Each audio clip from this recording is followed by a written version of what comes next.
As a انسان کے ہمارے کیا مقاصد ہیں، اس کا کچھ میں نے ترجمہ لیا ہے قرآن کی آیت مبارکہ کا کہ اللہ سبحانہ وتعالیٰ ہم سے کیا کہنا چاہ رہے ہیں، کیا سمجھانا چاہ رہے ہیں۔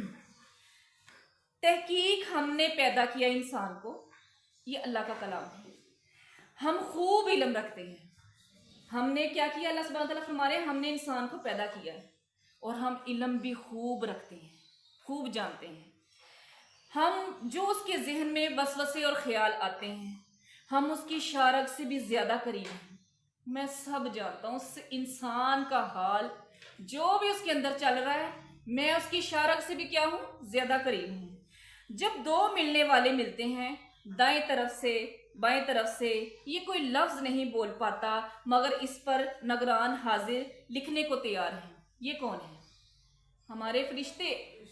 اللہ نے جو نگران ہمارے اوپر مقرر کیے ہیں، اللہ نے کہا یہ لفظ بھی ابھی بول نہیں پاتے، کرامن کاتبین، یہ لکھنے کو تیار ہیں، حاضر۔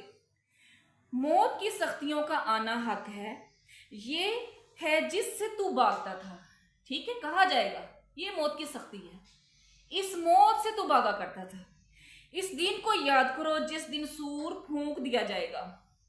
تو نے یاد نہیں کیا وہ دن جس دن حضرت اسرافیل علیہ السلام کیا کریں گے، سور میں پھونک ماریں گے۔ یہ ہے وعدے کا دن، جس دن سور میں پھونک ماری جائے گی، وہ کون سا دن آ جائے گا؟ وعدے کا دن آ جائے گا، اللہ سے ملاقات کا دن آ جائے گا۔ یہ ہے وعدے کا دن، ہر شخص اس حالت میں لایا جائے گا کہ اسے ایک لے کر آنے والا ہوگا اور ایک اس کے ساتھ گواہ ہوگا، اور کہا جائے گا آج کے دن سے تو غفلت میں پڑا ہوا تھا۔ کون ہوں گے؟ دو ہوں گے، ایک کون ہوگا؟ لے کر آنے والا، اور ایک کون ہوگا؟ گواہ ہوگا ساتھ۔ بعض علماء یہ مفسر تفسیر کرتے ہیں کہ یہ دونوں فرشتے ہوں گے، ایک کیا کرے گا؟ لے کر جائے گا اللہ کے پاس، ایک گواہی دے گا۔ پس ہم نے آج سارے پردے ہٹا دیے۔ یہ کس کا کلام ہے؟ اللہ تعالیٰ کا۔ کس کو کہا جا رہا ہے؟ حضرت انسان کو، انسان مخاطب ہے۔ پس آج ہم نے سارے پردے ہٹا دیے، آج تیری نگاہ لوہے سے بھی زیادہ تیز ہے۔ آج تجھے ہر چیز نظر آ گئی، غیب ہٹا دی اللہ نے۔ غیب کیا ہے؟ جو ہماری آنکھوں سے اوجھل ہے، ہمیں نظر نہیں آتا۔ اللہ سبحانہ تعالیٰ کہیں گے کہ میں نے آج تم سے غیب کے پردے ہٹا دیے، دیکھ لے میری جنت، دیکھ لے میری جہنم، دیکھ لے پلسرات، دیکھ لے ترازو قائم ہے۔ اللہ سبحانہ تعالیٰ اس دن یہ ساری چیزیں جن کا تعلق ہمارے ایمان بالغیب سے ہے، جو ہمیں نظر نہیں آتا، انسان کی نگاہ، اللہ نے تشبیہ بڑی پیاری الفاظ سے دی ہے کہ آج تیری نگاہ لوہے سے بھی زیادہ تیز ہے۔ کبھی لوہے کی چھری دیکھی ہے؟ وہ کتنی تیز دھار کی طرح منت ہوتی ہے، بالکل تیز، جہاں لگ جائے وہاں کٹ کر دیتی ہے فوراً۔ اور اسی طرح انسان کی نگاہ ہر چیز کو دیکھے گی، اسے ہر چیز واضح نظر آئے گی، وہ دیکھے گا۔ آج تیری نگاہ لوہے سے زیادہ تیز ہے، اسے لے کر آنے والا ایک فرشتہ کہے گا یہ ہے میرے ذمہ تھا جو حاضر۔ ڈیوٹیاں لگائی ہیں نا اللہ تعالیٰ نے۔ اللہ تعالیٰ فرماتے ہیں انسان سمجھتا ہے تجھے بیکار ایسے پیدا کیا ہے، تجھے ایسے چھوڑ دیا جائے گا، ابس بنایا تجھے، ابسا، انسان سمجھتا ہے اسے بیکار بے مقصد بنایا گیا ہے۔ نہیں، اللہ سبحانہ تعالیٰ نے انسان کو بے مقصد نہیں بنایا۔ یہ زمین اور آسمان اللہ نے کھیل تماشے کے لیے نہیں بنائے کہ زمین میں کھانے دسترخوان لگا دیے، ہر طرح کا اناج دے دیا، اور آسمان میں دھوپ بارشیں، اللہ کی قدرتیں اور نعمتیں ہم مزے لے رہے ہیں، اور ہم کہیں کہ انسان کو بس ایسے کھیلنے کے لیے چھوڑ دیا اور اپنی مرضیاں کرتا پھرے۔ نہیں، اللہ کی تخلیق کا مقصد یہ نہیں تھا۔ اللہ سبحانہ تعالیٰ فرماتے ہیں سورہ زاریات میں نے جن و انسان کو اپنی عبادت کے لیے پیدا کیا ہے۔ ساری چیزیں اللہ نے انسان کے تابع کر دی، انسان کو اشرف المخلوقات بنایا۔ ہمارے باپ آدم کو اللہ نے علم سے نوازا، فرشتوں کو کیا کہا؟ سجدے کا حکم دیا۔ تمام مخلوقات میں اونچا مقام اللہ سبحانہ تعالیٰ نے انسان کو بخشا۔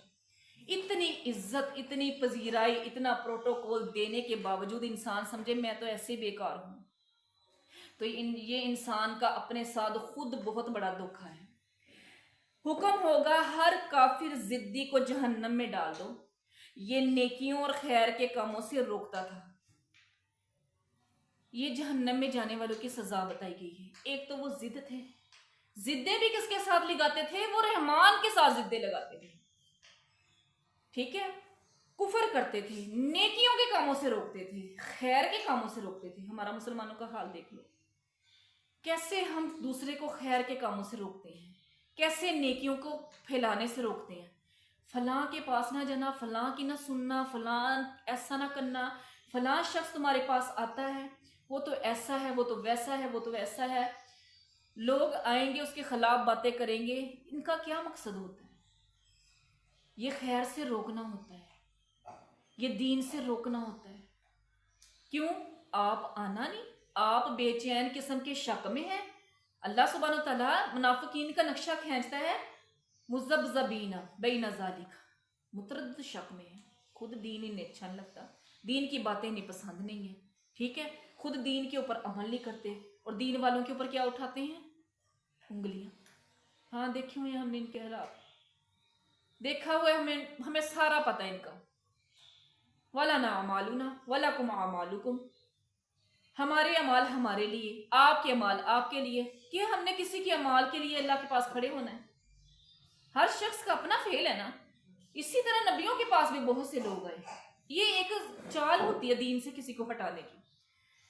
وہ نبیوں کے پاس لوگ آتے انہیں کہتے ہیں کہ آپ انہیں ہٹا دیں، یہ گھٹیا ترین قسم کے لوگ ہیں، ذلیل قسم کے لوگ ہیں، یہ تیرے پیروکار ایسے ہیں۔ نبی کہتے ہیں میں نہیں ہٹا سکتا یہاں سے، یہ تو اللہ تعالیٰ کے بندے ہیں، میں نے کہا ایسے، میں نے کیسے حکم دے سکتا ہوں؟ تو یہ کیا ہوتا ہے؟ یہ بیسک دین سے روکنا، خیر سے روکنا، نیکیوں سے روکنا۔ انسان کے اندر ایک چھپا ہوا کیا ہوتا ہے؟ حسد ہوتا ہے۔ ودّا کثیر، دل سے چاہتے ہیں، کیا چاہتے ہیں؟ دل سے چاہتے ہیں۔ ودّا کثیر من اہل الکتاب، دل سے چاہتے ہیں اہل کتاب، لو یردونکم، کہ وہ تمہیں پھیر دیں، ان دینکم، تمہارے دین سے، کفارن حسدن، کفر کی وجہ سے، حسد کی وجہ سے۔ یہ کیا ہے؟ یہ ضدی ان ضدی حکم ہوگا ہر کافر ضدی کو جہنم میں ڈال دو جو نیکیوں اور خیر کے کاموں سے کیا کرتا تھا؟ روکتا تھا، حد سے بڑھ جاتا تھا۔ اس کا معاملہ کیا تھا؟ حد سے بڑھا۔ اللہ نے فرمایا نا ان لوگوں کا ان سے بات نہ کرنا، ان سے اللہ نے اپنے نبی کو روکا کہ روک کے رکھ اپنے آپ کو ان لوگوں کے ساتھ جو دن رات اللہ کا چہرہ چاہتے ہیں، اللہ کی عبادت کرتے ہیں، صبح شام اللہ کا ذکر کرتے ہیں، جن کے دل میں اللہ کی یاد ہے۔ اللہ اپنے نبی کو کہہ رہے ہیں کہ اے محمد صلی اللہ علیہ وسلم، آپ اپنے ان ساتھیوں کے ساتھ رہیے، ان کے ساتھ نہ آپ اپنے آپ کو رکھیے جن کا معاملہ حد سے بڑا ہوا ہے۔ تو یہ اللہ سبحانہ وتعالیٰ نے اپنے نبی کے ذریعے ہمیں کیا دیا ہے؟ پیغام دیا ہے۔ ان کا بھی گناہ یہ تھا کہ یہ نیکیوں اور خیر کے کاموں سے روکتا تھا، حد سے بڑھ جاتا تھا، حق کے بارے میں شک میں رہتا تھا۔ اور یاد رکھیں یہ شک کی جو کیفیت ہے نا حق کے بارے میں، یہ منافقین کی صفت ہے۔ تو اللہ نے پہلے ہی فرما دیا ذالک الکتاب لا ریب فیہ، یہ کتاب، یہ جو قرآن ہے نا، اس کا لفظ و لفظ سچ ہے، حق ہے، قرآن سچ ہے، رسول سچ ہے، اللہ سچ ہے، اس کی کلمات سچ ہیں، رسول اللہ صلی اللہ علیہ وآلہ وسلم کا ہر فرمان سچ ہے۔ اور اسی لیے صحابہ کرام کے اندر ایسا ایمان تھا کہ ادھر آیت مبارکہ نازل ہوتی ہیں، ادھر وہ کہتے ہیں سمیعنا و اطعنا، اللہ نے صفت بیان فرمائی، اللہ نے فرمایا وہ ایسے ہیں، ان کا ایمان ایسا ہے، وہ فوراً اطاعت کرنے والے ہیں، وہ سنتے ہیں ساتھ ہی بات مانتے ہیں۔ لیکن یہ جو تھے یہ کیا کرتے تھے؟ یہ شک میں رہتے تھے، متردد بے چین قسم کے شک میں، متردد قسم کے شک میں، پتہ نہیں اللہ کی بات ہے کہ نہیں، پتہ نہیں اللہ کا فرمان ہے کہ نہیں، پتہ نہیں اپنے پاس سے باتیں کر رہے ہیں، انہیں کوئی بات اللہ کی طرف سے لگتی نہیں تھی، یہ شک میں ہی رہے۔ یہ اہل مکہ میں کیا تھے؟ منافقین کا ایک گروہ تھا، کفار کے پاس جاتے ان کی ہمدردیاں سمیٹتے، اور مسلمانوں کے پاس جاتے ان کی ہمدردیاں سمیٹتے، اور شک میں ہی رہے کہ پتہ نہیں سچ ہے کہ نہیں ہے۔ اب ان کو کہا جائے گا یہ حق کے بارے میں شک میں رہتا تھا، اسے بھی اور جس کو یہ اللہ کے ساتھ شریک ٹھہراتا تھا، ان کو سخت ترین عذاب میں ڈال دوں۔ اس کا ایک اور جرم ہے، مشرک کی معافی نہیں ہے اگر وہ معافی نہ مانگے۔